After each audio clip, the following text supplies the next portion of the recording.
आईनी हिंदी के एक नए एपिसोड में आपका स्वागत है, जहां आपके लिए लेकर के आते हैं इंडियन डिफेंस की प्रमुख अपडेट्स को। और इस वीडियो में हम बात करने वाले हैं पहले लाइट कॉम्बैट एयरक्राफ्ट तेजस मार्क 1A को लेकर के आई एक बड़ी अपडेट के बारे में।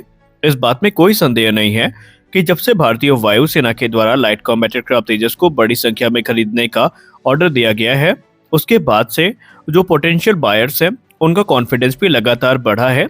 और बीतते समय के साथ कई देशों के साथ यह दावा किया गया कि लाइट कॉम्बैट एयरक्राफ्ट तेजस को लेकर के भारत बातचीत कर रहा है।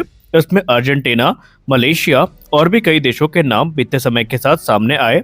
लेकिन इसी बीच गिरधर अरमाने सर, जो कि हमारे डिफेंस सेक्रेटरी हैं, उन्होंने मीडिया से बात करते हुए कुछ इंपॉर्टेंट चीजें हैं अनवील करी हैं। उन्होंने ये कहा कि इस समय भारत का ध्यान न सिर्फ अपनी वायुसेना में स्वदेशी फाइटर्स को इंडक्ट करने पर केंद्रित है, बल्कि जो फ्रेंडली नेशंस हैं उनको कैसे ये जेट एक्सपोर्ट किया जाना है, कैसे वहां पर प्रमोट किया जाना है, इस प्लान पे भी हम काम कर रहे हैं। ये एक एम्बिशियस प्लान है जिसके पॉजिटिव रिजल्ट्स आपको बहुत जल्दी देखने को मिलेंगे। उन्होंने ये भी कहा कि इस समय लाइट कॉम्बैट एयरक्राफ्ट तेजस में जो चेंजेस हैं वो लगातार किए गए हैं। खासकर उन्होंने बात करी मार्क 1A स्टैंडर्ड के बारे में, जो कि काफी चेंजेस और मॉडिफिकेशंस के साथ देखने को मिला है। उन्होंने ये कहा कि इस समय नाइजीरिया के साथ भारत लाइट कॉम्बैट एयरक्राफ्ट तेजस फाइटर एयरक्राफ्ट को लेकर के बात कर रहा है और माना जा रहा है कि नाइजीरिया बहुत जल्दी इनका जो एक ऑर्डर है वो प्लेस कर सकता है। उन्होंने कहा कि ये एयरक्राफ्ट चाहे प्राइस वाइज हो या फिर कैपेबिलिटी वाइज हो, नाइजीरिया की सभी जरूरतों को पूरा करने में सक्षम है और उनकी रिक्वायरमेंट को पूरा कर रहा है। इसीलिए ये इस समय उनकी टॉप चॉइस बना हुआ है। आज के दिन की अगर हम बात करें तो आज के दिन लाइट कॉम्बैट एयरक्राफ्ट तेजस का जो एक पहला टेक्नोलॉजी डेमोन्स्ट्रेटर है, इसने अपनी पहली उड़ान को भरा था। उसके बाद से लगातार इसमें परिवर्तन होते रहे। इसे एरोनॉटिकल डेवलपमेंट एजेंसी और हिंदुस्तान एरोनॉटिक्स लिमिटेड के द्वारा बनाया गया है। ये एक 4+ जनरेशन का एयरक्राफ्ट है, जो कि एडवांस रेडार एवियोनिक्स के साथ हमें देखने को मिलता है। इसकी जो रोबस्ट परफॉर्मेंस है, ये इसे अपनी कैटेगरी के दूसरे फाइटर जेट से काफी अलग बनाती है। इसमें बहुत सारे जो इम्प्रूवमेंट्स और अपग्रेड्स हैं वो किए गए हैं। खासकर अगर आप इसके स्ट्राइक पैकेज पर नजर डालेंगे तो आपको पता चलेगा कि ये अपने कैटेगरी का सबसे एडवांस और सबसे घातक फाइटर एयरक्राफ्ट बन चुका है। अब अगर हम एक्सपोर्ट की बात करें तो देखिए, पहली बार ये है कि भारत ने हमेशा से इसको एक्सपोर्ट करने का प्रयास किया, लेकिन सफलता हाथ नहीं लगी। सबसे ज्यादा इंपॉर्टेंट केस था मलेशिया का, जब ये माना जाने लगा था कि मलेशिया के टेंडर को लगभग लाइट कॉम्बैट एयरक्राफ्ट तेजस जीत चुका है, क्योंकि भारत ने उस समय मलेशिया में जो ऑफर दिए थे उसमें तेजस तो था ही, साथ ही साथ भारत ने ये कहा था कि अगर आप लाइट कॉम्बैट एयरक्राफ्ट तेजस को सेलेक्ट करते हैं तो आपकी सुखोई की जो फ्लीट है उसको मेंटेन करने पे भारत मदद करेगा। एक MRO फैसिलिटी स्टैब्लिश करी जाएगी और मलेशिया का हर प्रकार से वहां पर सहयोग किया जाएगा। लेकिन अनफॉर्चुनेटली वो जो पूरा का पूरा टेंडर था, ये कोरिया के F-50 के द्वारा जीत लिया जाता है और JF-17 थंडर और लाइट कॉम्बैट एयरक्राफ्ट तेजस को वहां पर खाली हाथ आना पड़ता है। उसके बाद केस चलता है अर्जेंटीना का, जो कि अभी भी चल रहा है।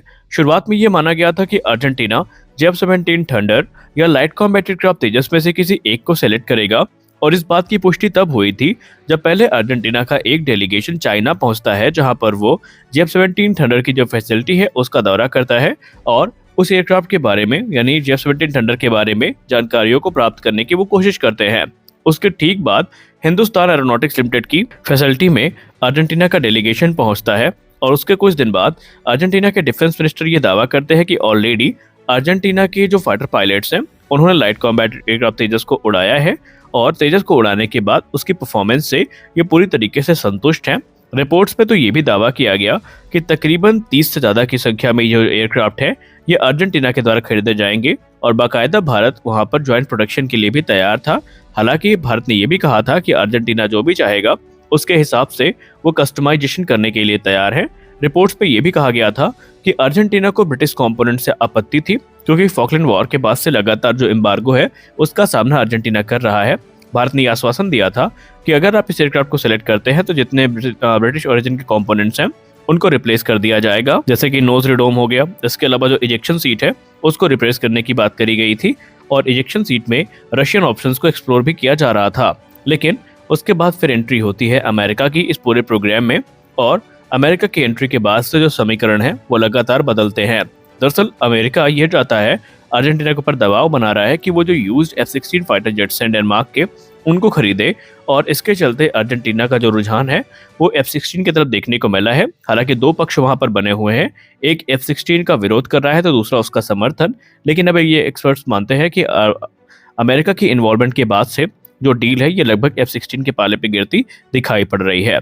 लेकिन उसके बाद अब जो नाइजीरिया की एंट्री हुई है, इसको लेकर के हिंदुस्तान एरोनॉटिक्स लिमिटेड पूरी तरीके से कॉन्फिडेंट है।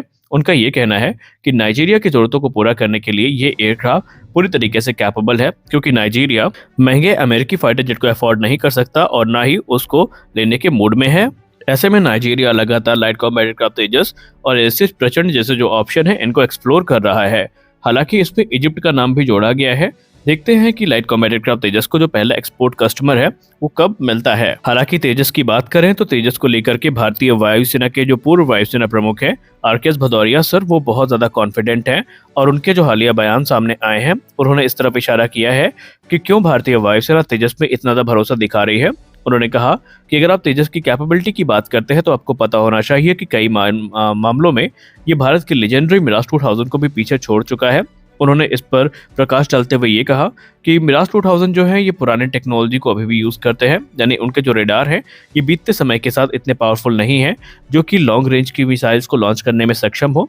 लेकिन वही अगर आप लाइट कॉम्बैट एयरक्राफ्ट तेजस को देखेंगे तो एडवांस एसा रेडार के चलते ये जो लॉन्ग रेंज की स्ट्राइक्स है उनको करने में सक्षम है। इसके साथ उन्होंने मिराज 2000 और तेजस में ये कंपेयर किया कि BVR कॉम्बैट कैपेबिलिटी भी तेजस की मिराज 2000 की तुलना में ज्यादा अच्छी है, क्योंकि एक तरफ जहां डर्बी ER जैसी मिसाइल इसमें इंटीग्रेट की जा चुकी है तो अस्त्र मार्क 1 का जो इंटीग्रेशन है ये लाइट कॉम्बैट एयरक्राफ्ट तेजस में चल रहा है और इसके इंटीग्रेशन के बाद तेजस 110 किलोमीटर तक मार करने वाली अस्त्र BVR मिसाइल से इक्विप हो जाएगा। और आगे चल के जब अस्त्र मार्क 2 के ट्रायल्स कंप्लीट हो जाएंगे जो कि 160 किलोमीटर तक मार करने में सक्षम है, तो संभावित है कि वो मिसाइल भी हमें लाइट कॉम्बैट एयरक्राफ्ट तेजस पे देखने को मिल जाएगी और ये सारे जो हथियार हैं ये तेजस को और ज्यादा पावरफुल बना देंगे। वहीं अगर आप एयर टू ग्राउंड स्ट्राइक की बात करें तो मिराज 2000 अपने लीडर गाइडेड बॉम्ब्स और कुछ क्रूज मिसाइल्स पे डिपेंडेंट है, जबकि लाइट कॉम्बैट एयरक्राफ्ट तेजस के पास ये ऑप्शंस भी काफी ज्यादा है। तेजस DRDO द्वारा विकसित किया गया स्मार्ट एंटी एयरफील्ड वेपन यानी शॉक को कैरी कर सकता है, जो कि एनिमी के एयरफील्ड को डिस्ट्रॉय करने में यूज हो सकते हैं, उनके इंफ्रास्ट्रक्चर को डिस्ट्रॉय करने में यूज हो सकते हैं। इसके अलावा ब्रह्मोस NG 2025 तक लाइट कॉम्बैट एयरक्राफ्ट तेजस का हिस्सा बन सकती है और उसके बाद तेजस की जो एयर टू ग्राउंड कैपेबिलिटी है वो भी काफ़ी ज़्यादा इन्हेंस हो जाएगी। तो यही कारण है कि इस समय भारतीय वायुसेना का कॉन्फिडेंस काफ़ी बढ़ा है और जाहिर सी बात है जब होस्ट नेशन का कॉन्फिडेंस खुद बढ़ेगा तो जो पोटेंशियल बायर्स हैं उनका कॉन्फिडेंस तो ऑटोमेटिकली बढ़ ही जाना है। और इसीलिए ये माना जा रहा है कि नाइजीरिया के साथ अब जो लाइट कॉम्बैट एयरक्राफ्ट तेजस को लेकर के बातचीत हो रही है ये पूर्णतः फलीभूत होगी और इसके सकारात्मक परिणाम हमें देखने को मिलेंगे और इस पे हमें कोई आश्चर्य भी नहीं होगा अगर नाइजीरिया के द्वारा लाइट कॉम्बैट एयरक्राफ्ट तेजस का एक जो ऑर्डर है वो दे भी दिया जाता है। तो आज के इस वीडियो में बस इतना ही, मिलते अगले वीडियो में कुछ और अपडेट्स के साथ। तब तक के लिए जय हिंद।